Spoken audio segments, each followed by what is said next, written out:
ಈಗಾಗಲೇ ಹೇಳ್ದಂಗೆ ಒಂದು ಈ 11ನೇ ಇದರಲ್ಲೂ ಕೂಡ ಒಂದು ಕಳೆಬರ ಸಿಕ್ಕಿದೆ ಅಂತ ಹೇಳ್ತಾ ಇರ್ತೀವಿ ನೋಡಿ. ಒಂದು ತಗೊಂಡೋಗ್ತಾ ಇರೋದಂತ ನೀವು ನೋಡ್ತಾ ಇರ್ಬೋದು.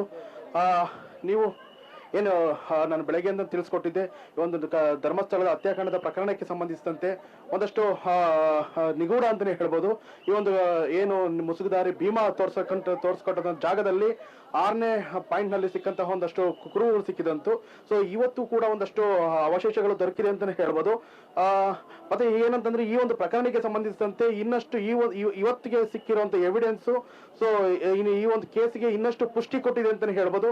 ಸೊ ಈ SIT ಏನು ತನಿಖೆ ನಡೆಸ್ತಾ ಇದೆ ಆ ಒಂದು ಕೇಸಿಗೂ ಕೂಡ ಒಂದು ಉತ್ತೇಜನ ಕೊಟ್ಟಿದೆ ಅಂತಾನೆ ಹೇಳ್ಬೋದು. ಮತ್ತೆ ಒಂದಷ್ಟು ಜನಕ್ಕೆ ಒಂದು ಏನು ಕನ್ಫ್ಯೂಷನ್ ಇದ್ರು ಇಷ್ಟು ದಿನ, ಭೀಮಾ ಹೇಳ್ತಾ ಇರ್ತಕ್ಕಂಥ ಸತ್ಯ ಅಥವಾ ಸುಳ್ಳ ಅನ್ನೋ ಅಭಿಪ್ರಾಯ ಏನು ವ್ಯಕ್ತಪಡಿಸಿದ್ರು ಜನಗಳಲ್ಲಿ, ಒಂದು ಆತಂಕ ಗೊಂದಲ ಏನು ಉಂಟಾಗಿತ್ತು, ಅದಕ್ಕೆ ಕೂಡ ಇವತ್ತಿನ ಉತ್ತರ ಇಲ್ಲ, ಭೀಮಾ ಹೇಳ್ತಾ ಇರ್ತಕ್ಕಂಥದ್ದು ಒಂದಷ್ಟು ಸತ್ಯ ಅಂತಾನೆ ಇರ್ಬೋದು. ಯಾಕಂತಂದ್ರೆ ತೋರಿಸ್ಕೊಟ್ಟಿರ್ತಕ್ಕ ಗುರುತು ಮಾಡಿರ್ತಕ್ಕಂಥ 13 ಜಾಗಗಳಲ್ಲಿ 2 ಜಾಗಗಳಲ್ಲಿ ಈಗಾಗಲೇ ಒಂದು ಅಸ್ಥಿಪಂಜರ ಅವಶೇಷಗಳು ದೊರಕಿರ್ತಕ್ಕಂಥದ್ದು ಕೂಡ ನಮಗೆ ಲಭ್ಯವಾಗಿರ್ತಕ್ಕಂಥದ್ದು ಇವತ್ತಿನ ಮಾಹಿತಿ.